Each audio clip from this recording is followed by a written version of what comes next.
Good day, students. I am Dr. Rachna Mathur, and we are summarizing and analyzing William Wordsworth's ode Intimations of Immortality.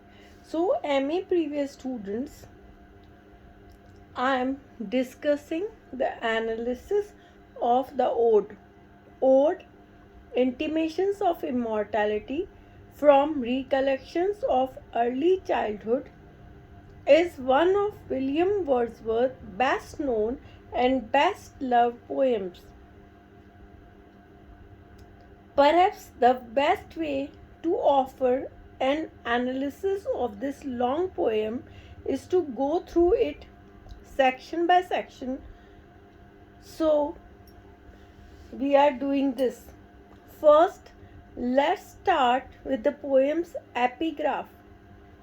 In 1802, William wrote a short poem which became known as quote unquote The Rainbow, which includes the lines The child is father of the man, and I could wish my days to be bound each to each by natural piety.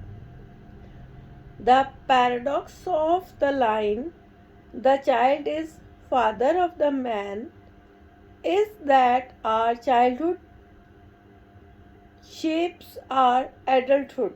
So, I'm repeating the paradox of the line, the child is father of the man, is that our childhoods shape our adulthoods. The inversion of the usual idea of things that an adult man is a father to his child neatly embodies Romanticism's desire to shake up the way we view ourselves. This is important. They desired to shake up the way we view ourselves and to an idea expressed before Romanticism, notably in Henry Vaughan's fine poem, quote unquote, The Retreat. But it was Wordsworth and the Romantics who made the idea a central part of their worldview. These three lines establish the tone for quote, ode, intimations of immortality. The poem is about the formative years of childhood and how they help to make Wordsworth the man and poet he became. I am repeating because it is important.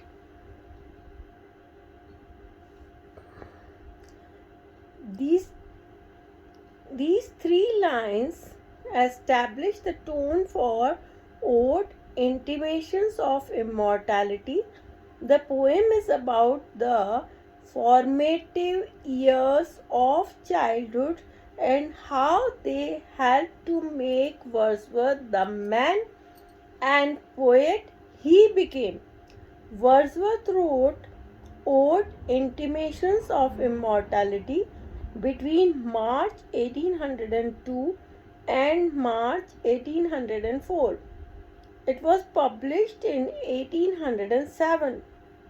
The three lines from quote, The Rainbow, unquote, My heart leaps up were only added as epigraph in 1815. The original epigraph in 1807 was from the Roman poet Virgil and translates as quote, Let us sing a loftier strain, unquote. In a note to the poem, Wordsworth wrote, This was composed during my residence at Town End, Grasmere, 2 years at least passed between the writing of the 4 stanzas and the remaining part.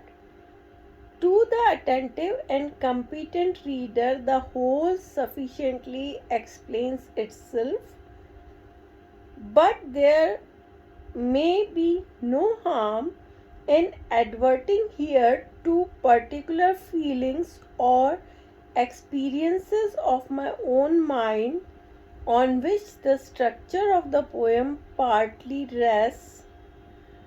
Nothing was more difficult for me in childhood than to admit the notion of death as a state applicable to my own being. I am repeating the last line. Nothing was more difficult for me in childhood than to admit the notion of death as a state applicable to my own being.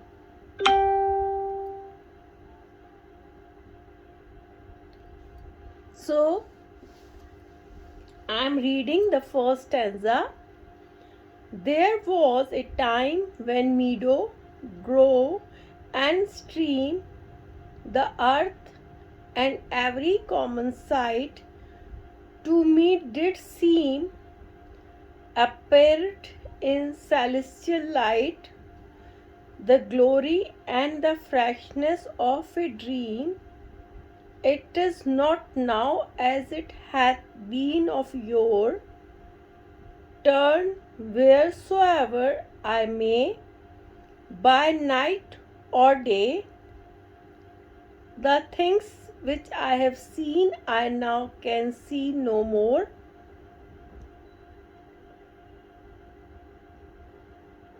Here the poet tries to say when he was a child, Wordsworth could detect the heavenly celestial magic in the natural world around him.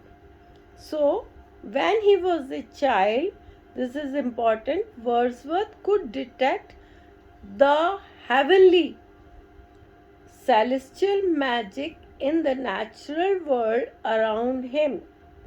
Every meadow, grove, and stream seemed imbued with a divine, dreamlike magic. Now he is an adult. Wordsworth has lost sight of the wonder he used to be able to detect in the world of nature. This is important as we have discussed in the previous content. Wordsworth has lost sight of the wonder he used to be able to detect in the world of nature because now he is growing maturer. So, students, try to learn these lines and write the analysis in your own words. Thank you.